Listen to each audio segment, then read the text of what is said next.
Akuin muna ho natin mga bossing si Vice Presidente Inday Sara Duterte. Ano?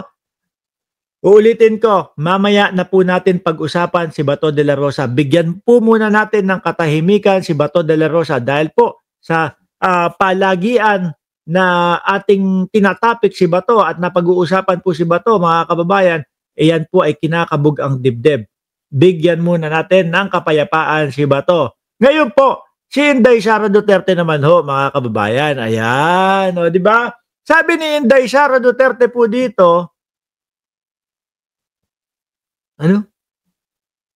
Sara Duterte recommend international lawyer to De La Rosa if he will be arrested. Naku, si Bato pa din pala ito, mga kababayan. At ayan na po, paano nyo masasabi ngayon, mga DDS, na hindi totoo yung warrant of arrest? Eh bakit parang pinaghahanda na ng kampo ninyo si Batorni? Oh, naku Bato, wag na wag si Kopman. Ako Bato in fairness naman, gusto ko maging patas sa iyo, Tobats, no? Hindi ko naringgan ho si Bato de la Rosa nang meron pong nang sumabit po sa corruption. Wala po akong narinig. Hindi, kailangan po maging patas tayo dito no? Kahit kumbaga hindi natin sila ayaw natin sila, no? Hindi natin sila friends. Pero kailangan maging totoo lang po tayo doon sa mga sinasabi natin. In fairness po kay Bato de la Rosa, mga bossing, hindi ko naringgan ng issue po 'yan ng corruption, no? O pagnanakaw sa buwis ng bayan. Ngayon ho, mga bossing, bakit hindi nyo pag-usapan problema ng bansa, no?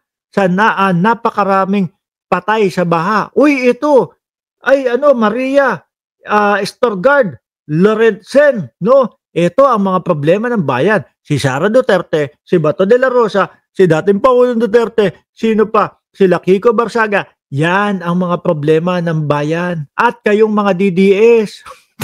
Alam niyo kung ano problema namin sa inyo? Mahihina ang mga kukote ninyo. Diba? Yan ang dahilan ng baha, sabi ni Aba. Ngayon nagbibigay na ng payo Bato, kung sakali wag mong kukunin si Kopman. Mahal yun. 150 million si Bato de la si Kopman. Hindi mo kakayanin yun. No?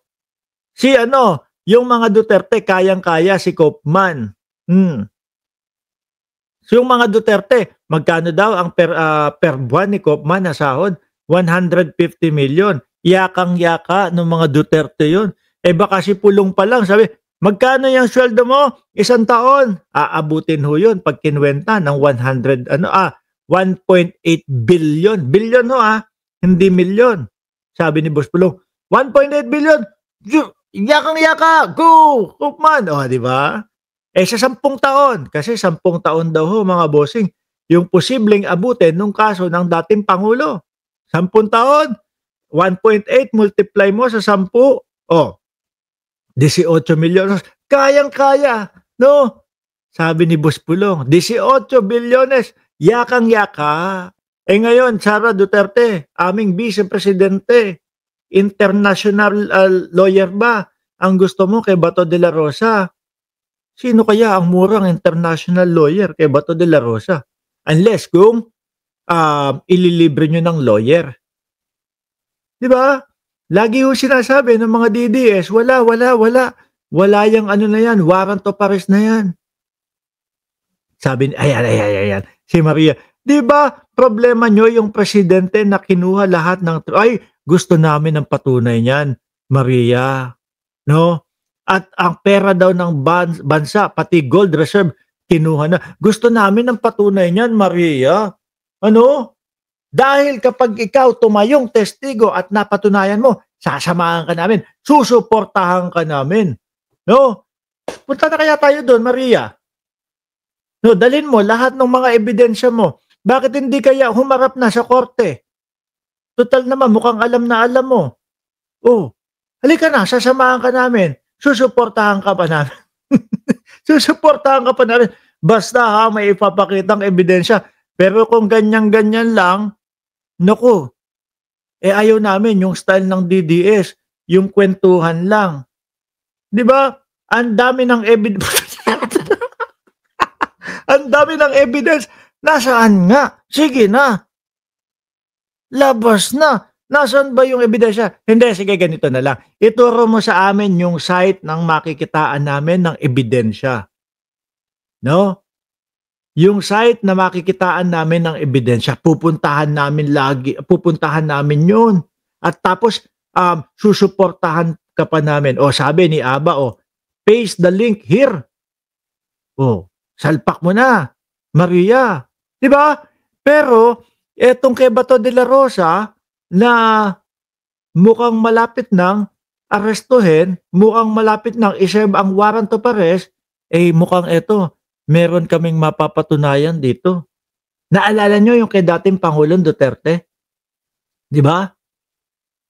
Nung kay dating Pangulong Duterte, isang araw biglang lumabas, sabi may warrant of arrest na ang dating Pangulong Duterte. Tapos kayong mga DDS hindi magkamaliw, hindi malaman kung ano ang gagawin.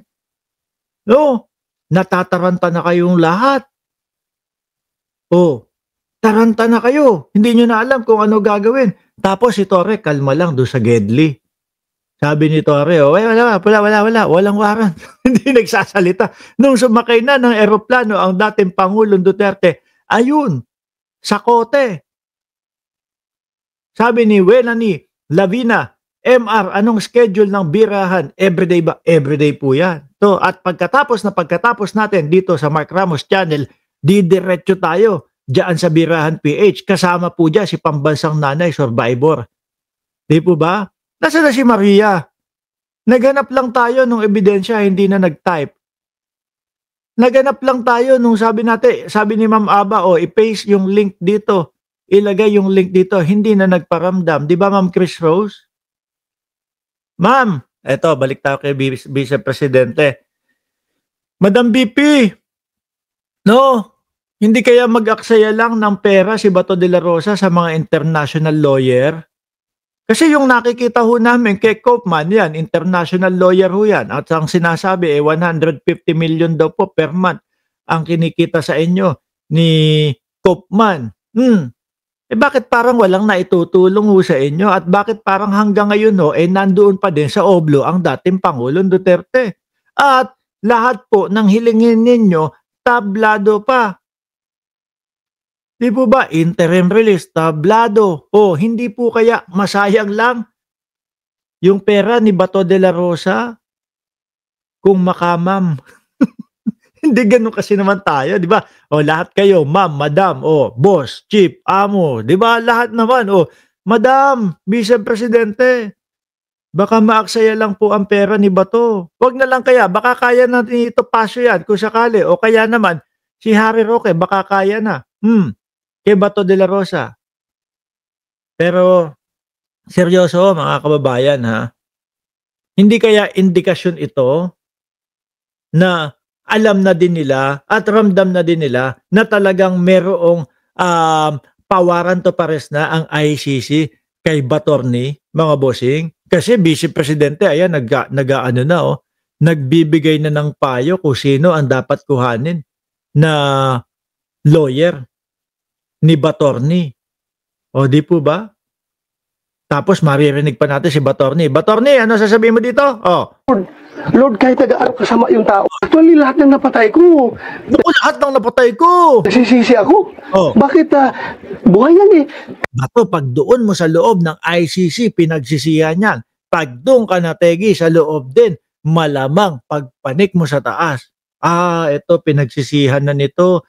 Ito, kumbaga, pinagbayaran na nito sa kalupaan yung kanyang mga napatay. Siya nagsabi nun na tanggapin na natin. Posible. Di ba? Posible. Di ba? Pero lumakas po yung kutob ko, mga kababayan, na talagang meron na pong warrant of arrest dahil po dito sa payo ng Vice Presidente para kay Bato de la Rosa. Kuning lawyer daw, international lawyer, kapag ka na-aresto na siya. Ang daming drama daw ni Bato, sabi.